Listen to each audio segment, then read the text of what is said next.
Tujuan ketiga yang bisa meningkatkan rasa percaya diri teman-teman, yaitu adalah teman-teman memahami struktur cerita ya. Saya bilang, ya selalu bilang teman-teman ya, struktur cerita itu kan, alur cerita ya itu terdiri dari biasanya lima tahapan ya. Ada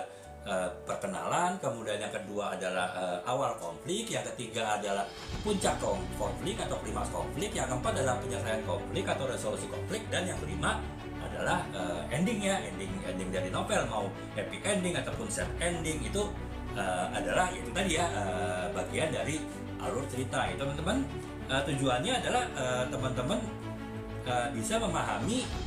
struktur cerita gitu ya. Jadi sebelum teman-teman membuat struktur cerita sendiri kan teman-teman harus pelajari dari cara orang lain menulis alur cerita gitu kan, karena saya selalu bilang menulis cerpen itu beda dengan menulis novel, walaupun ada kesamaannya gitu. Jadi kalau teman-teman pun sudah terbiasa menulis cerpen, baru mulai nulis novel pertama ya teman-teman harus bisa memahami alur cerita dengan membaca beberapa novel yang ditulis orang-orang lain ya dalam genre yang sama teman-teman akan tulis gitu, sehingga teman-teman bisa lebih mempelajari bagaimana si penulis-penulis tadi itu membuat alur ceritanya. Dengan teman-teman menentukan target, wah saya harus paham membuat alur cerita dengan cara membaca beberapa buku novel yang ditulis oleh penulis lain, itu teman-teman bisa lebih semangat ya, bisa lebih percaya diri karena teman-teman, oh saya akan mengikuti jalan yang ditulis oleh apa yang dilakukan oleh penulis-penulis yang sudah pernah menerbitkan buku ya teman-teman, berarti lebih percaya diri karena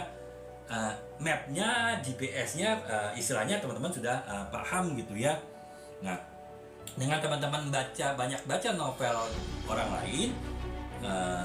teman-teman bisa paham penulis lain itu bagaimana membuat alur cerita, kemudian bagaimana elemen-elemen novel apa saja yang ada dalam sebuah novel yang itu mungkin bisa diterapkan di dalam novel teman-teman gitu, dan juga bisa teman-teman mendapatkan inspirasi tambahannya. Otomatis ya teman-teman bisa lebih